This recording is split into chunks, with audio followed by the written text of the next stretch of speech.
Stop me if you've heard this one before, but the LA Kings are facing off against the Edmonton Oilers in the first round of the Stanley Cup playoffs, and this time the Kings have home ice advantage and are looking to avenge recent playoff woes to the Oilers, but will they be able to overcome Connor McDavid and Leon Draisaitl?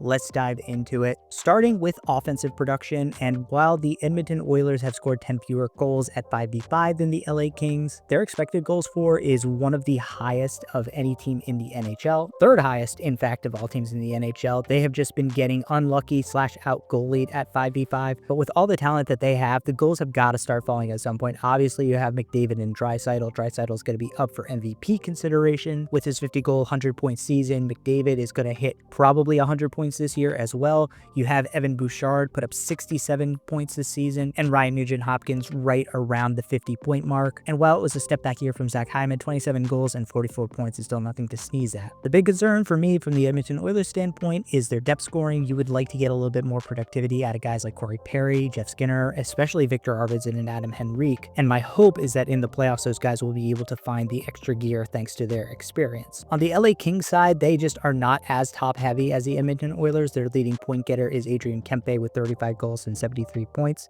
And they also had Anze Kopitar put up 67 points, but they have a lot more guys in that 40 to 60 point range like Kevin Fiala, Quinn Byfield, Bjorn Fogel, Philip Deneau, Alex Laferriere, Trevor Moore. But ultimately, I'm a believer in that high-end talent of the Edmonton Oilers. Even with the depth scoring that the LA Kings have, I don't think that they're going to be able to keep up offensively. Now, on the defensive side, very different story. LA is one of the best defensive teams in the entire NHL, allowing 120 goals against at even strength compared to the 172 goals that Edmonton has allowed at even strength. And the expected goals allowed at 5v5 tells the same story. 139.68 for LA, 156.87 for Edmonton, with LA's mark being, again, the best in the NHL. And I just love LA's defensive depth. Even after losing Matt Roy in the offseason, they have so many good young guys to build around, like Jordan Spence, Mikey Anderson, Brant Clark. Obviously, still have Drew Doughty back there, but also some vets like Vlad Gavrikov and Joel Edmondson, who's having a surprisingly effective year. On the other hand, the Oilers very banged up on the back end. Jake Wallman and Troy Stecher are both day-to-day,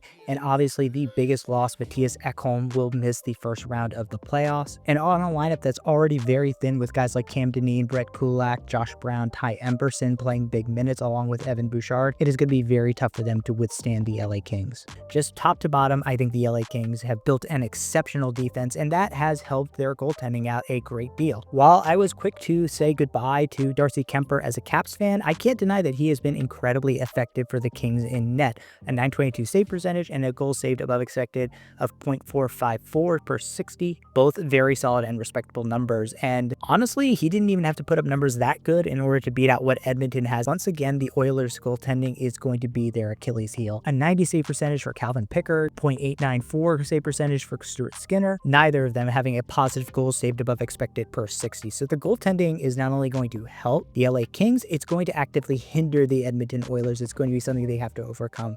Big advantage for LA in the net. On specials, it's a similar kind of divergence between the two teams in terms of style. The Oilers have the better power play with a 23.1% effectiveness rate, while the LA Kings power play only scores 17.4% of the time. But on the other hand, LA has an 82.3% effective PK, while Edmonton's only kills 77.9% of the penalties they take. The difference between each team's power play and PK, very, very tight, but I'm going to give the edge to Edmonton here, just because the LA Kings have one of the worst net penalty differentials of any team in the playoffs and -18, meaning they've taken 18 more penalties this year than they've drawn. So as a result, I think Edmonton is going to get more power play chances, and they are in a better position to convert on them. So it all comes down to the matchup behind the bench. And on one hand, you've got Chris Knobloch, who is only coaching in his second NHL season.